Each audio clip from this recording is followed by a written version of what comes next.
सूपिंग्स finger ने धीरे से सोर्ड टिप को टच किया और उसके हार्ट में एक ख्याल आया, बस यही सही है। लर्निंग का मतलब यही है, कभी ड्रैगन्स आइज में सीधे मत देखना। अब जब उसने ये रूल्स अंडरस्टूड कर लिए तो सूपिंग ने बिना हेजिटेशन के आगे बढ़ना जारी रखा, अंधेरे में ग्रोपिंग फॉरवर्ड करता हुआ। उसके साथ उसका ग्रुप ऑफ स्पिरिट पेट्स भी क्लोजली फॉलोइंग बिहाइंड चल पड़ा। वो साइलेंटली मूविंग था, बिना किसी आवाज़ के। एक स्पिरिट पेट मास्टर की पांचों सेंसेस आम इंसानों से कहीं ज़्यादा तेज़ होती हैं, खासकर जब बात आती है स्पिरिट पावर सेंसिंग की। भले ही उसकी विजन लॉस्ट हो जाए, वो कभी पैसिव सिचुएशन में नहीं फंसेगा। लेकिन यहाँ ड्रैगन्स माइट का दबाव इतना वाइड रेंज में फैला हुआ था कि उसे हर पल विजिलेंट रहना पड़ रहा था, चारों ओर के डेंजर्स को महसूस करते हुए। और ये सब करते हुए उसे बहुत ज़्यादा मेंटल पावर कंज्यूम करनी पड़ रही थी। ऐसा काम कोई ऑर्डिनरी स्पिरिट पेट मास्टर नहीं कर सकता था। इस दौरान एक राहत थी, वो पहले ही फर्स्ट फ्लोर रूल्स को सीन थ्रू कर चुका था, इसीलिए अब पूरा फोकस सिर्फ डायरेक्शन सेंसिंग पर था। वो पहले भी ऐसी जगहों पर ऑपरेशन रेजिस्ट ट्रेनिंग कर चुका था, उसे वे आउट फाइंडिंग हैबिट की पूरी आदत थी। अब तो ये उसके लिए ऐसा था जैसे जेब से कोई चीज़ पॉकेट आउट करना। बस कुछ ही पल में सूपिंग एग्जिट तक पहुंच गया। अंधेरे में अचानक एक गोल्डन ड्रैगन बीस्ट प्रकट हुआ, अपने क्लॉज ब्रांडिशिंग करता हुआ और एक ज़बरदस्त वॉरिंग रोर छोड़ते हुए। उसकी इम्पोजिंग मैनर इतनी तीव्र थी कि पास खड़े हेल बैम्बू ड्रैगन बीस्ट के पूरे शरीर की स्केल्स खड़े हो गए और वो लगातार एक फियरफुल ऑरा रिलीज करने लगा। एक रस्लिंग साउंड सुनाई दी, सरसराहट जैसी। सूपिंग ने तुरंत उस मूवमेंट को महसूस कर लिया। वो समझ गया कि कोई किलिंग इंटेंट उसकी ओर तेजी से बढ़ रहा है, लेकिन तभी उसे एहसास हुआ कुछ तो रॉन्ग था इस किलिंग इंटेंट में। असल में ये किसी लिविंग थिंग से नहीं आ रहा था। वो गोल्डन जायंट ड्रैगन असली नहीं था, वो एक इल्यूजन था, और इल्यूजन्स उसके शरीर को कोई नुकसान नहीं पहुंचा सकते थे। हालांकि उस इल्यूजन में ड्रैगन सोल पावर और थोड़ा बहुत ड्रैगन किंग्स ऑरा शामिल था, फिर भी उसके सारे स्पिरिट पेट्स डर से कांपने लगे। कुछ तो रो भी पड़े। आखिरकार सूपिंग्स ग्रुप फर्स्ट फ्लोर एग्जिट तक पहुंच गया। तभी किंग्स सोल की आवाज गूंजी, congratulations challenger for passing the first test. फिर सब कुछ बदल गया। सेकेंड फ्लोर की इमेज उभर आई।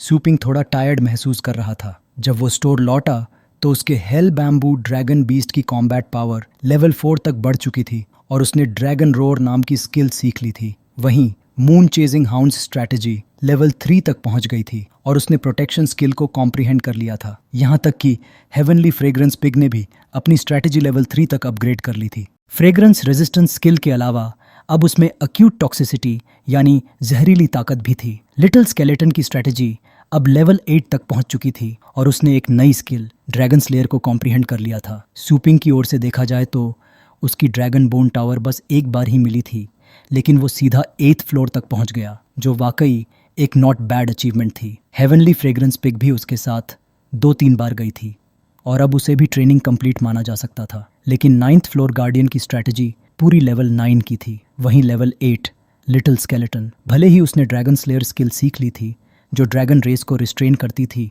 फिर भी वो उसका ओपोनेंट नहीं बन पा रहा था। लेवल 8 और लेवल 9 के बीच का डिफरेंस बहुत बड़ा था। ऐसा लग रहा था कि अब उसे इंतज़ार करना पड़ेगा जब तक little skeleton undead kings blood beats को पूरी तरह अब्जॉर्ब न कर ले, तभी शायद हालात टर्न अराउंड होंगे।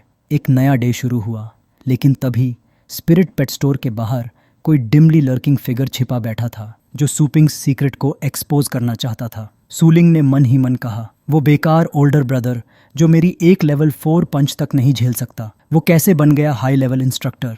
जरूर इसके पीछे कुछ शेडी चल रहा है, देखते हैं कैसे मैं इसे एक्सपोज करती हूँ। स्पिरिट पेट स्टोर के बाहर दूर से ही साफ दिख रहा था कि कई लोग पहले से ही वेटिंग कर रहे थे। सभी के सभी यंग पीपल थे। उधर सूपिंग अपनी आयरन हॉर्स बाइक चलाते हुए स्टोर पहुंचने ही वाला था। दूसरी ओर सूलिंग के दिल में सवाल उठा, ये क्या हो रहा है? इतनी सुबह सुबह सब आ गए? क्या ये दुकान तो दोपहर 1 या 2 PM पर नहीं खुलती? उसी वक्त एक शार्प आइड स्टूडेंट ने सूपिंग को देख लिया। तुरंत वो हैप्पीली चीयर करने लगा। भीड़ पूरी तरह उसकी तरफ पोर होने लगी। उनमें से कई फेमिलियर फेसेस थे, पुराने कस्टमर्स। सूलिंग ने चुपचाप एनालाइज किया, ये लोग तो मेरे ओल्डर ब्रदर पर कुछ ज्यादा ही ट्रस्ट कर रहे हैं, जैसे किसी लाइफ राफ्ट को पकड़ लिया हो। क्या ये कहीं मल्टी लेवल मार्केटिंग तो नहीं? सूपिंग ने धीरे धीरे अपनी बाइक पुश करते हुए कहा, सब लोग लाइन में लगो, इन ऑर्डर रहो। सबने एक साथ रिस्पॉन्ड किया, यस सर। अचानक भीड़ में से यीहा की वॉइस ट्रांसफर हुई, जरा रास्ता दो। शुरुआत में सब बच्चे मना करने ही वाले थे, लेकिन जैसे ही देखा कि जो आ रहा है वो येहा है, तो सब जल्दी से फ्लैटर करते हुए बोले, यंग मास्टर वेलकम सर। उन्होंने तुरंत उसे इनसाइड इनवाइट किया। चारों तरफ से हल्की हल्की क्राइज सुनाई देने लगीं। अरे यंग मास्टर भी यहाँ आ गए। भीड़ ने फौरन सेपरेट होकर रास्ता बना दिया। सबके चेहरों पर रिस्पेक्टफुल ग्रीटिंग्स थे। गुड मॉर्निंग यंग मास्टर यीहा। सूलिंग भी हैरान रह गई। ये तो यीहा है, क्या ये वही एनुअल ओवरऑल चैंपियन नहीं? ये मेरे उस यूजलेस ब्रदर को क्यों ढूंढ रहा है?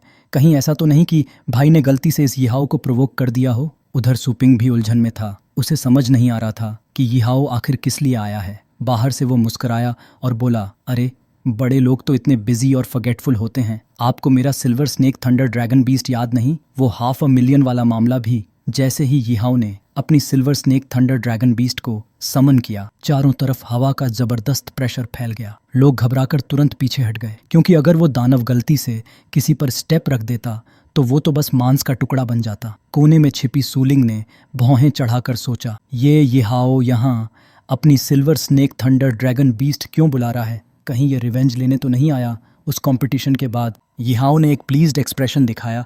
हल्की मुस्कान के साथ बोला, क्या बात है मेरी silver snake thunder dragon beast को इतना हैंडसम और मैजेस्टिक देखकर तुम्हें वो नर्चरिंग मैटर याद आ गया ना? सुपिंग के चेहरे पर 3 बिंदुओं जैसा भाव आ गया। वो धीरे धीरे अपनी बाइक लेकर स्टोर के सामने पहुंचा। अब भी समझ नहीं पा रहा था कि असल में चल क्या रहा है। बाइक लॉक करते हुए उसने सोचा, silver snake thunder dragon beast तो एक लेवल 9 ब्लड लाइन सिस्टम का बीस्ट है, तो फिर हाई लेवल स्पिरिट पेट नर्चरिंग सर्विस कब अनलॉक होगी?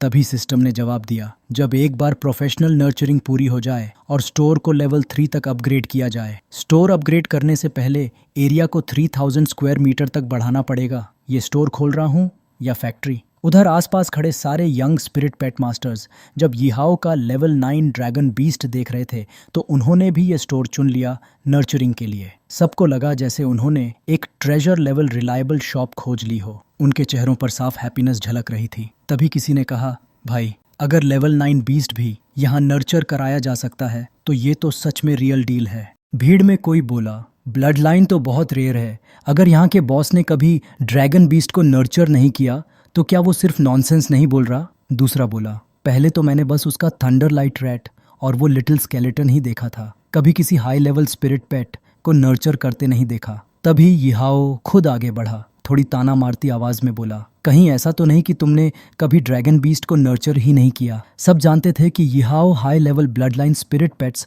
को नर्चर करने में मशहूर था। अगर उसे सच्चाई पता चल जाती तो सुपिंग के बहुत से पोटेंशियल कस्टमर्स खो सकते थे। लेकिन सुपिंग शांत रहा। उसने धीरे धीरे अपना हाथ उठाया और एक ब्लड रेड समनिंग स्पेस खोला। उसके होंठों के कोने पर एक हल्की स्मर्क उभरी। ज्यादा तो नर्चर नहीं किए, बस कभी कभी। असल में तो मैं चाहता था कि इसे थोड़ा ग्रो अप होने दूं, फिर दिखाऊं, पर अब तो सबके लिए थोड़ा कूल शो कर ही देता हूं। जैसे ही स्पेस गैप खुला, एक हीट फिल्ड ऑरा बाहर फट पड़ी, इतनी ताकतवर कि कुछ लोग पीछे तक उड़ गए। पास छिपी सूलिंग भी उस लहर से बच नहीं पाई। और फिर हेल बैम्बू ड्रैगन बीस्ट उस समनिंग स्पेस से छलांग लगाते हुए बाहर आया।